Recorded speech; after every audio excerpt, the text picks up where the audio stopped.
आपको समीर जी मालूम है, एक बिहार में बड़ी एक विचित्र बात हो रही है, पुल खुदकुशी कर रहे हैं। हाँ, लगातार पुल बार बार हर 2 खुदकुशी घंटे कर रहे हैं, में कई पुल खुदकुशी, 11 पुल खुदकुशी, 12 हो गए। हाँ 12 पुल अभी हाल बहुत फिलहाल बढ़ में। गई है ना, क्या कर गर्मी बढ़ बहुत गई, बढ़ गई है तो वो नदी में ही जा रहे हैं। नहीं, गर्मी की वजह से जा रहे हैं। शर्म आती है तो आदमी खुदकुशी कर लेता है।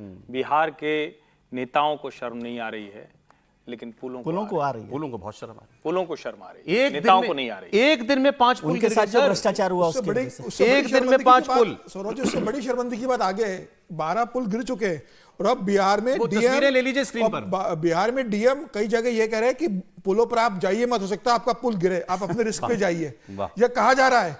पुल के बाहर 2 पुलिस वाले खड़े हैं, वो कह रहे हैं गिर सकता है, आप अपने रिस्क पे जाइए।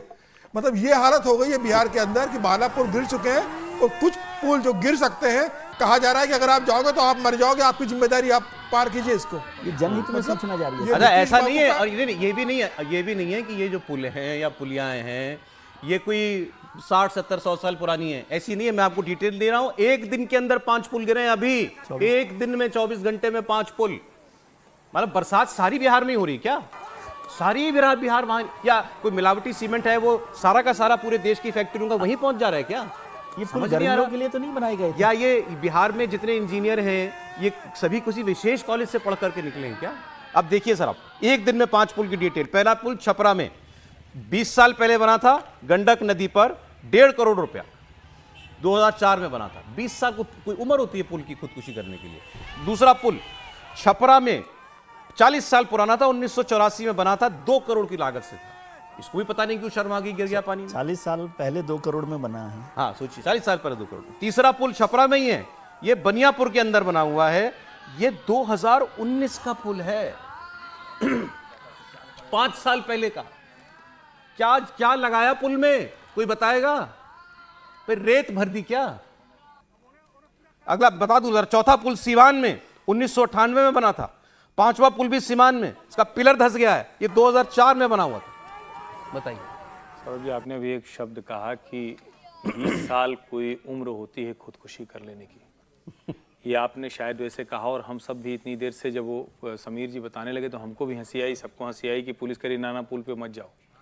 लेकिन सोचिए कितनी दुर्दशा हो गई है बिहार की। और मैं लंबे समय से कह रहा हूँ, आज फिर वो बात दोहरा रहा हूँ, नीतीश कुमार मुख्यमंत्री के योग्य नहीं है। राजनीतिक संतुलन बनाने में, एक दूसरे से झगड़ा करने में, चूंकि भारतीय जनता पार्टी और राष्ट्रीय जनता दल को लगता है कि ये दूसरा वाला ना आप जाए, इसलिए नीतीश कुमार को सर पर बिठाए। वो मुख्यमंत्री बनने की योग्यता कई वर्ष पहले खो चुके हैं। वो बिहार के साथ अपराध कर रहे हैं, दोषी हैं वो दरअसल जो जिसको हम कहते हैं ना कि बिहार की सिर्फ 20 साल के, 5 साल के, 4 साल के, 40 साल के पुल नहीं ढह रहे हैं, वहां लोगों की उम्मीदें ढह चुकी हैं। वहां लोग लौट कर जाना नहीं चाहते हैं। बिहारी एक बार संपन्न हो गया तो सिर्फ वो फेसबुक पर, ट्विटर पर भले लिख दे, वो लौट कर नहीं जा रहा है। वो जाता भी है तो छठ पूजा करके जल्दी से जल्दी लौट के फिर दिल्ली, मुंबई और देश के दुनिया के बाहर की शहरों में चला आता है। वो दुनिया को चलाता है, उसकी योग्यता इतनी है कि दुनिया भर की बड़ी बड़ी कंपनियों से लेकर बड़े बड़े शहर उसकी वजह से चल रहे हैं, लेकिन अपना राज्य नहीं चला पाता। वहां के निकले हुए इंजीनियर इतने शानदार हैं कि शायद ही कोई ऐसा राज्य होगा जिसके सेतु निगम में, जिसके इंजीनियरिंग डिपार्टमेंट में वो लोग नहीं हो। लेकिन बिहार कैंसर से ग्रसित है, राजनीतिक कैंसर है। और मैं बार बार कहता हूं, फिर दोहरा रहा हूं, ये बिहार के लोगों को तय करना, जिसको भी देना है दे दो भाई। ये तमाशा मत करो कि एक तीसरा खंभा रहेगा, वो तय करेगा कौन बनेगा कौन नहीं बनेगा, और सब एक दूसरे के ऊपर जिम्मेदारी डाल के चले जाते हैं। नीतीश कुमार मुख्यमंत्री बने रहने के योग्य नहीं है, उनको खुद शर्म से इस्तीफा देने की जिम्मेदारी आप करें नीतीश कुमार की। वैसे उन्होंने बैठक बुलाई, वही परेशान है, इन पुलों को क्या हो गया? बुलाइए, मेंटेनेंस का कह रहे हैं कि मेंटेनेंस देखो, ये कहा गया है मुख्यमंत्री की तरफ से कि अब जो ऐसे पुल गिर सकते हैं उनकी आवाजाही बंद कर दो। और अभी सुबह किसी एक अखबार में मैं खबर पढ़ रहा था, एक ठेकेदार से पूछा गया तो ठेकेदार ने कहा कि मुझसे मत पूछो ब्रिज क्यों गिर रहे, जाके उन अधिकारी से पूछो जिनको 60% कमीशन जाता है।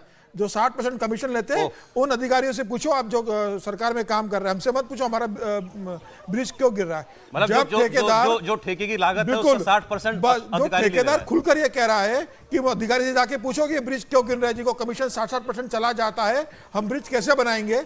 मुझे लगता है कि पूरी व्यवस्था बता रही है बिहार के अंदर, और सिर्फ बिहार में नहीं है, मुझे लग रहा है देश के हर हिस्से में होता है। कमीशन वही तो सब जगह चलती है, 10%, 15%, 20%, लेकिन 50% और 40% अगर कमीशन चलने लगेगा तो क्या बिल्डिंगें बनेंगी, क्या ब्रिज बनेंगे। मुझे लग रहा है कि अब तो बड़े हाईवे बन रहे हैं इस पूरे देश के अंदर। नितिन गडकरी से सीखना चाहिए किस तरीके से काम किया जाता है। लगातार नितिन गडकरी इतने बड़े बड़े हाईवे बना रहे हैं और क्या शानदार हाईवे बन रहे हैं देश के अंदर। उनको तो ये कहना पड़ा कि मैंने हमारे विभाग ने नहीं बनाया, मेरे विभाग नहीं। और नितिन गडकरी सिर्फ ऐसा नहीं सेंटर में, नितिन गडकरी जब महाराष्ट्र के मंत्री थे, पीडब्ल्यू मंत्री रहे भारतीय जनता पार्टी शिवसेना गठबंधन की सरकार में, कितने शानदार ब्रिज नितिन गडकरी बना, डैम बनाए नितिन गडकरी ने। आज तक एक ब्रिज नहीं गिरा नितिन गडकरी के बनाए हुए। तो क्या नितिन गडकरी मंत्री नहीं थे? क्या वहां अधिकारी भ्रष्ट नहीं थे महाराष्ट्र के? उसके पहले भी अधिकारी भ्रष्ट होंगे, लेकिन कार्य करने वाला व्यक्ति कैसा ये देखना चाहिए। किसी भी सरकार का कोई सरकार हो, सबसे बेसिक काम क्या है? बेसिक काम भाई यही है ना, आप सड़क बना दोगे, पुल बना दोगे, आप बिजली दे दोगे, पानी दे दोगे, भाई ये तो बुनियादी चीज है, इससे शुरुआत करती है सरकार। देखिए, मैं फिर कह रहा हूँ, आप लोग ज़्यादा नितिन जी की तारीफ मत कीजिए, नहीं तो बिहार में कोई वो वाला पुल भी गिरेगा। क्यों गिरेगा? क्योंकि बनाने वाले तो वहां के लोग हैं ना भाई। नितिन गडकरी का विभाग बड़ा अच्छा कर देगा, देश के अलग अलग हिस्सों में बना देगा, वो वहां तो सरकार वही ना, कमीशन लेने वाला तो लठ लेके बैठा हुआ है ना। आप उस बीमारी को नहीं रोक पा रहे हैं तो आप बाहर से कुछ भी कर दीजिए, कीमोथेरेपी से थोड़ी ना होने वाला है। और जो सबसे बड़ी बात है, इसको जरा ध्यान से देखिए, इसमें ऐसा नहीं है कि भारतीय जनता पार्टी कोई पाक साफ वो एकदम से, बिल्कुल नहीं, बराबर की पार्टनर है सर, हिस्सेदार है भाई, बिल्कुल।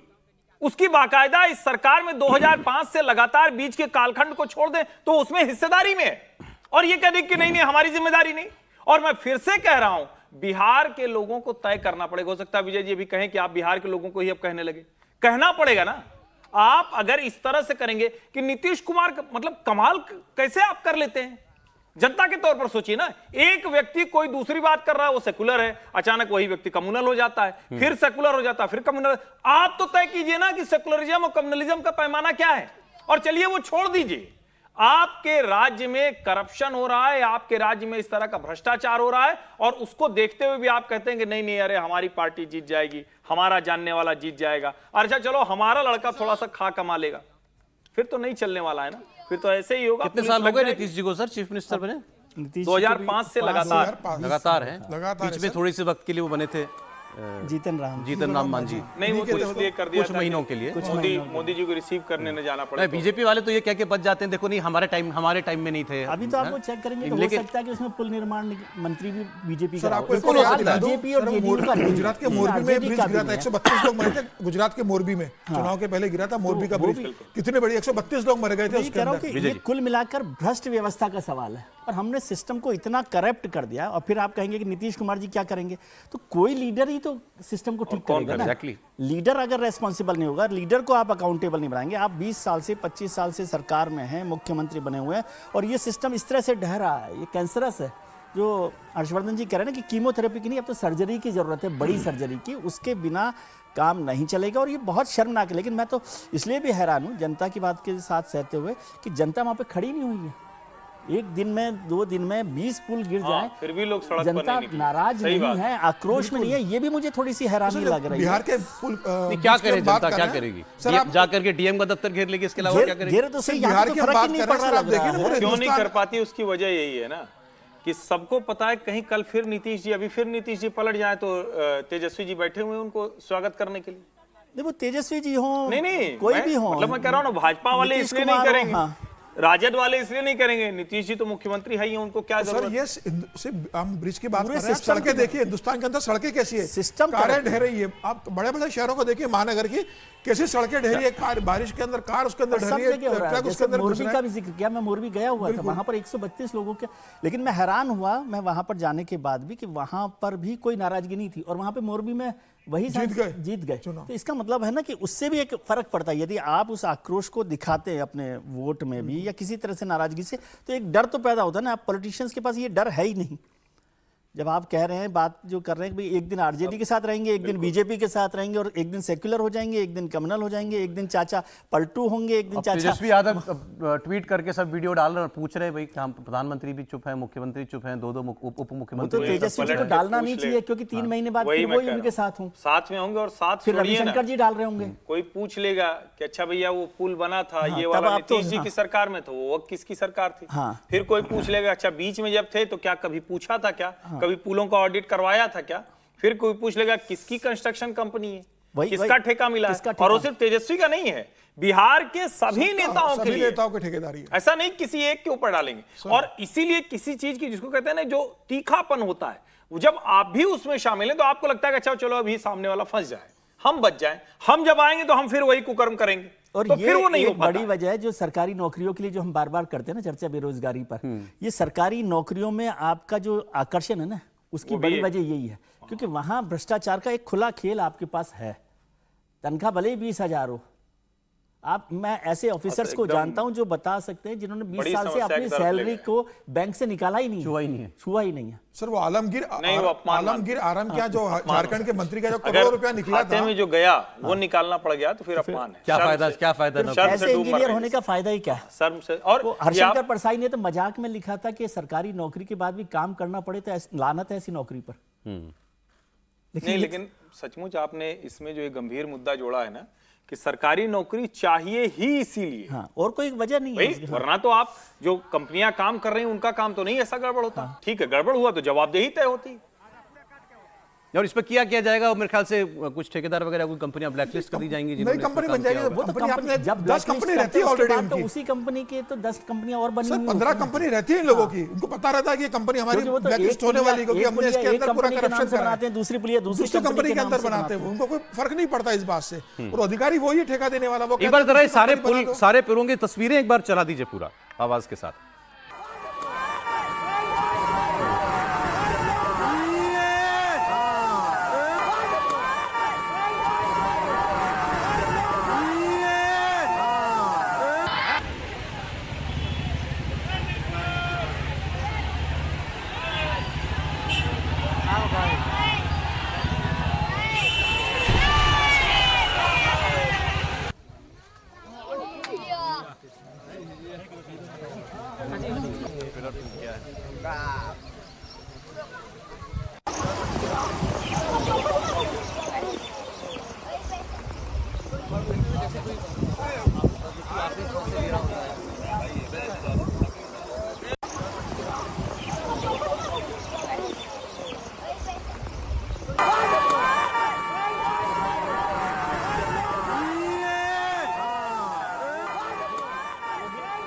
यही का लोहा, आज लोहा कोई लेके नहीं आया, उनके यहाँ लोहा नहीं होता, यही का लोहा है, यहीं के लोग से वो पुल बना। हमारे प्रयागराज में जो पुल है, करजन पुल जो है, लोहे वाला जो पुल है, दोनों डबल डेकर हैं।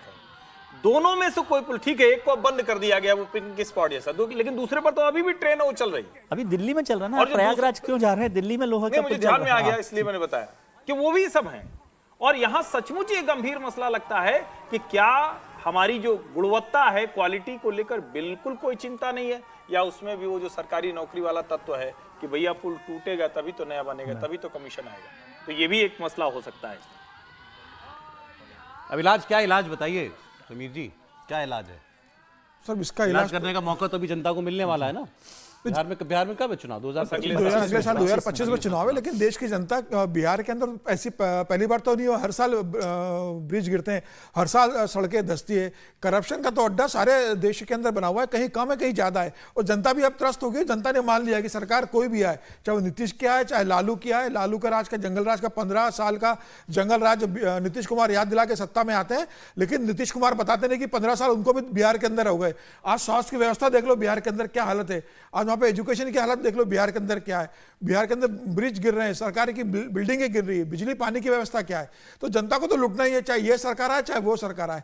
मुझे लग रहा है कि अब तो मतलब प्रधानमंत्री मोदी खुद देखे कि किस तरीके की सरकार के साथ वहां पर भारतीय जनता पार्टी गठबंधन में है, और अधिकारियों के खिलाफ मुझे लगता है कि कोई कड़े कानून आना चाहिए, क्योंकि संपत्ति जब्त हो, उनके पूरे परिवार के जो प्रॉपर्टी है उसके ऊपर बुलडोजर चले, उनके ऊपर आपराधिक मामला दर्ज हो, उनको फांसी की सजा हो, कुछ बड़े निर्णय हो। तो अगर जो इंजीनियर उन्हें पता है क्या होगा, गिरफ्तार होंगे, बेल हो जाएगी, पूरा सिस्टम भ्रष्टाचार में डूबा हुआ है, वो इस बात को गंभीरता से लेते ही नहीं है। कंट्रास्ट क्या है सौरभ जी, कोई कि डर ही ये नहीं, जब सारी मंत्री जो भी मिला हुआ leadership- तो पता है हमारा क्या होगा। बिहार की जो सारी लीडरशिप है वो निकली है जयप्रकाश नारायण की संपूर्ण क्रांति अभियान से। क्रांतिकारी काम तो हो रहे हैं। अब ये देख लीजिए कि उसके बाद आप क्या भरोसा करेंगे।